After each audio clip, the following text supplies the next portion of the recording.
Hello aspirants, welcome to Sir Ji Academy online classes.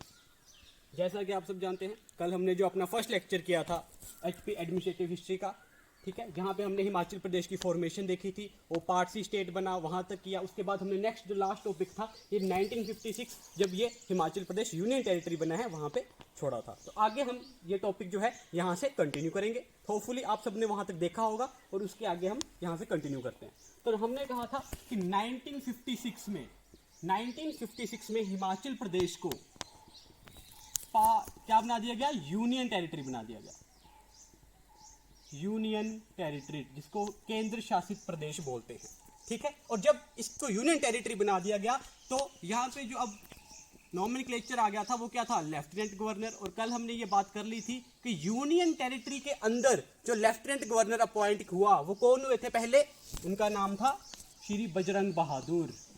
ये important question है, ये आपको याद रखना है कि जो श्री बजरंग बहादुर थे ये यूनियन टेरिटरी के अंदर जो है हिमाचल प्रदेश के पहले लेफ्टिनेंट गवर्नर बने थे। ये चीज आपने याद रखनी है। अगर यहाँ से आपसे ये प्रश्न भी पूछा जा सकता है कि यूनियन टेरिटरी के अंदर लास्ट जो है लेफ्टिनेंट गवर्नर कौन था, ठीक है, ये तो हो गए हमारे फर्स्ट लेफ्टिनेंट गवर्नर। अगर आपसे क्वेश्चन पूछा जाता है कि यूनियन टेरिटरी के अंदर ही लास्ट लेफ्टिनेंट गवर्नर कौन था, तो लास्ट लेफ्टिनेंट गवर्नर कौन थे?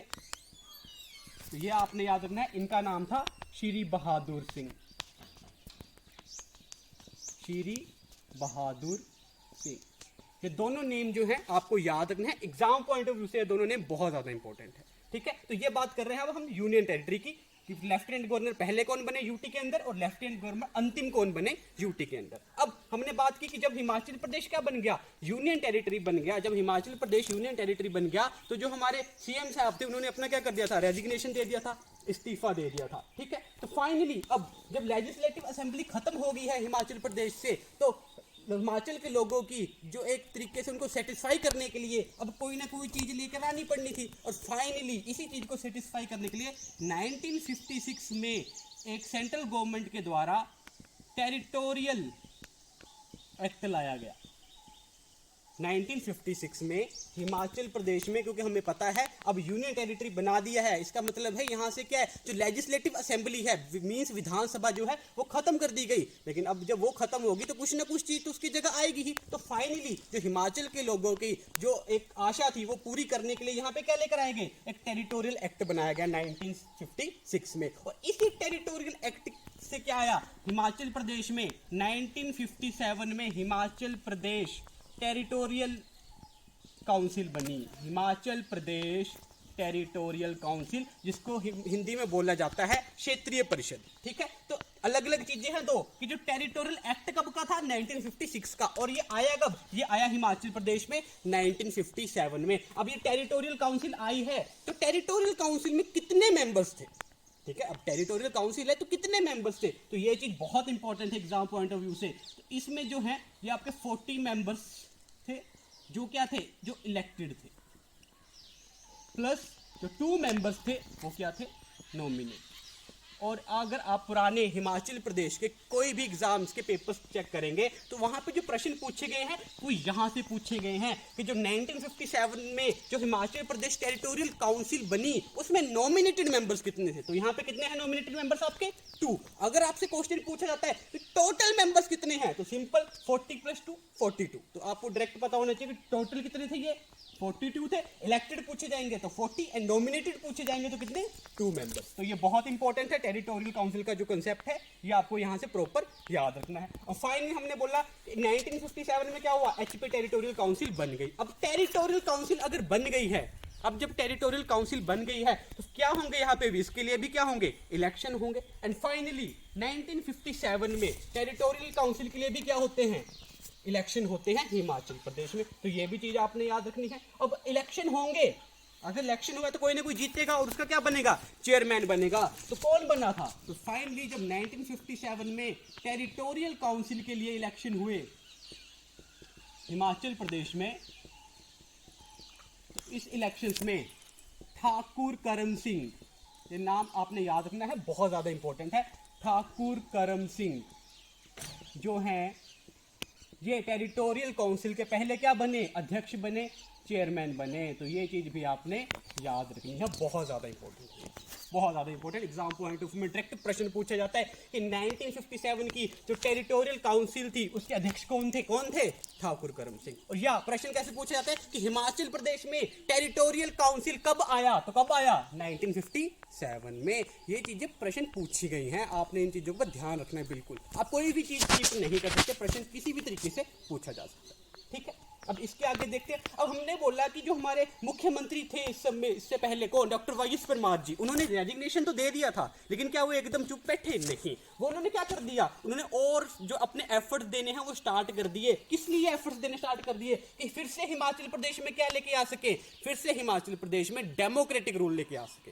और फाइनली अब डॉक्टर वाईएस परमार जी कहाँ गए, अब डॉक्टर वाईएस परमार जी चले गए सेंट्रल गवर्नमेंट के पास। उन्होंने क्या किया, उन्होंने सेंट्रल गवर्नमेंट पे प्रेशर क्रिएट करना स्टार्ट कर दिया कि क्या किया जाए, हिमाचल प्रदेश में फिर से क्या लेके आई जाए, डेमोक्रेटिक चीजें लेके आई जाए। और इस चीज के लिए अब जब सेंट्रल गवर्नमेंट के पास उनके ये विचार पहुंचे तो फाइनली सेंट्रल गवर्नमेंट ने 1959 में क्या किया गया, उनके द्वारा एक कमेटी बनाई गई और उस कमेटी को नाम दिया गया नेगोशिएटिंग कमेटी।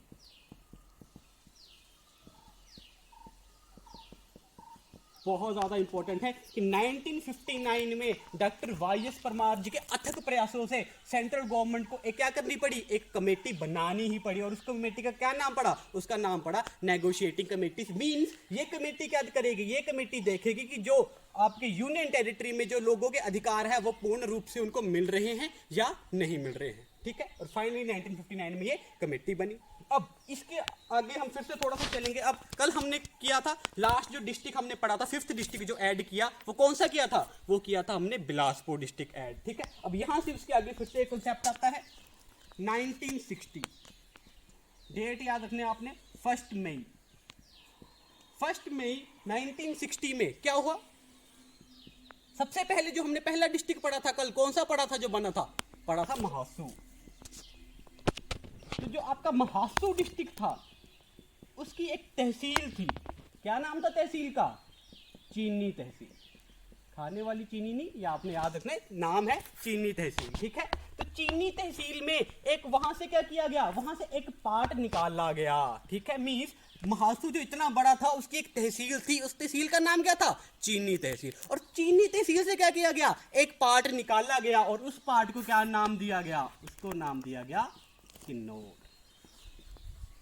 ठीक है। उसको क्या नाम दिया गया, किन्नौर नाम दिया गया। इस तरीके से किन्नौर क्या बन गया आपका, कौन से नंबर का डिस्ट्रिक्ट बन गया, हमने कहां तक कर लिया, हमने 5 डिस्ट्रिक्ट कर लिए हैं। तो अब किन्नौर कौन सा डिस्ट्रिक्ट बना, किन्नौर बना आपका 6th डिस्ट्रिक्ट। लेकिन फिर भी अब देखिए डिस्ट्रिक्ट बनना है तो डिस्ट्रिक्ट भी कब बनेगा, जब उसमें क्या होंगे, प्रॉपर कुछ गांव होंगे, ठीक है। गांव होंगे डिस्ट्रिक्ट में, तभी वो क्या बनेगा, डिस्ट्रिक्ट बनेगा। लेकिन किन्नौर के पास उस वक्त क्या था, इतना एरिया नहीं था, इतना क्षेत्रफल नहीं था। तो इसके क्षेत्रफल को पूरा करने के लिए क्या किया गया, इसके क्षेत्रफल को पूरा करने के लिए उस वक्त किन्नौर में 14 विलेजेस ऐड किए गए। वेरी वेरी इंपॉर्टेंट, और ये प्रश्न भी एग्जाम में पूछा जा चुका है कि जो किन्नौर में कितने गांव मिलाए गए थे, तो कितने मिलाए गए थे, 14 विलेजेस। और नेक्स्ट प्रश्न जो यहां से बनता है वो प्रश्न क्या है, ये 14 विलेजेस जो किन्नौर में ऐड किए गए, ये 14 गांव कहां से निकाले गए थे, कहां से लिए थे। तो ये 14 विलेजेस जो हमने इसमें ऐड किए किन्नौर में, ये हमने कहां से लिए,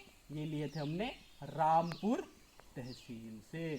again very very important question. देखिए इतनी सी लाइन में आपके डिफरेंट डिफरेंट क्वेश्चंस बन जाते हैं। एक बार फिर से देखिए कि 1 मई 1960 को क्या हुआ, हमने क्या किया, एक जिले का निर्माण किया, ठीक है। जिले का निर्माण हुआ कैसे, जो सबसे पहले डिस्ट्रिक्ट हमने पढ़ा था कौन सा, महासू डिस्ट्रिक्ट। उस महासू डिस्ट्रिक्ट में क्या थी, एक तहसील थी, उस तहसील का नाम क्या था, उसका नाम था चीनी तहसील। और उस चीनी तहसील से क्या किया गया, एक पार्ट बाहर निकाला गया और उसका नाम क्या रखा गया, किन्नौर रखा गया, जो क्या बना, डिस्ट्रिक्ट बना आपका कौन से नंबर का, 6th डिस्ट्रिक्ट। अब इस डिस्ट्रिक्ट में क्या किए गए, 14 गांव ऐड किए गए, 14 विलेजेस इसमें ऐड हुए हैं। और ये 14 विलेजेस कहां से निकाले गए, ये कहां से निकाले गए, रामपुर तहसील से। तो ये जो पूरा सिनेरियो है ये बहुत इंपॉर्टेंट है एग्जाम पॉइंट ऑफ व्यू से, तो आप इसको प्रॉपर अच्छे तरीके से देख लें एक बार, ठीक है। तो इस तरीके से क्या हो गया, आपके 6th डिस्ट्रिक्ट का भी क्या हो गया, निर्माण हो गया।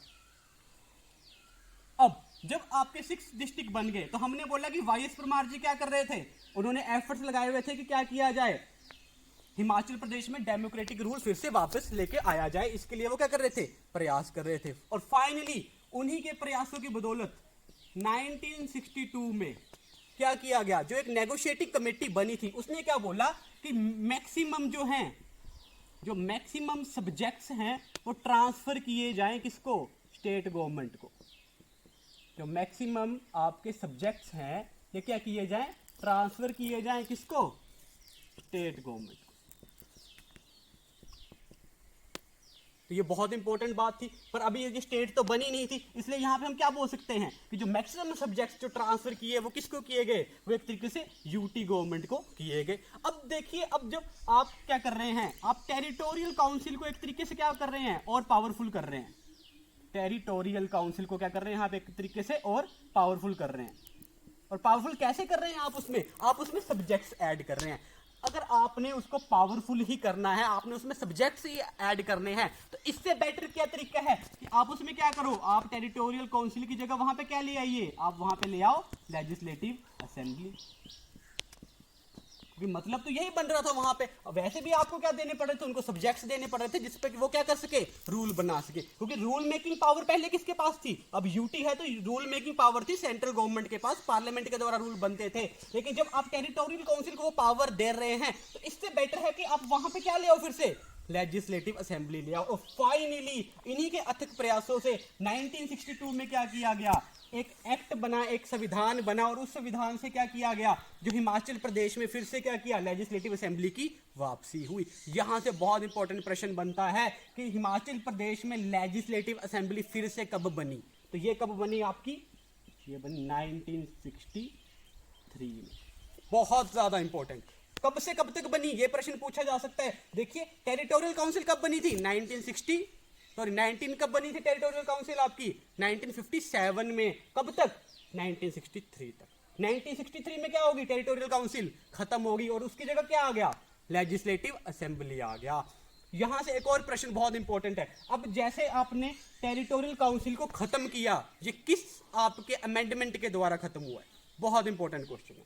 तो ये भी चीज आपने याद रखनी है कि जो 14th अमेंडमेंट है, जिसको हिंदी में आप बोलते हैं संशोधन, जो 14th अमेंडमेंट हुआ 1962 में, याद रखिएगा बहुत ज्यादा इंपॉर्टेंट है। अमेंडमेंट्स वगैरह ये जो वर्ड है ये सारे पॉलिटी में पढ़ेंगे हम, जब हम पॉलिटिकल लेक्चर्स करेंगे। लेकिन अभी हम इस वक्त सिंपल इसको याद करेंगे कि जो 14th अमेंडमेंट हुआ 1962 में, इसके द्वारा क्या किया गया, इसके द्वारा हिमाचल प्रदेश की जो टेरिटोरियल काउंसिल थी उसको खत्म कर दिया गया। और उसको खत्म करने के बाद उसकी जगह हम क्या लेकर आ गए, लेजिस्लेटिव असेंबली लेकर आ गए। दो अलग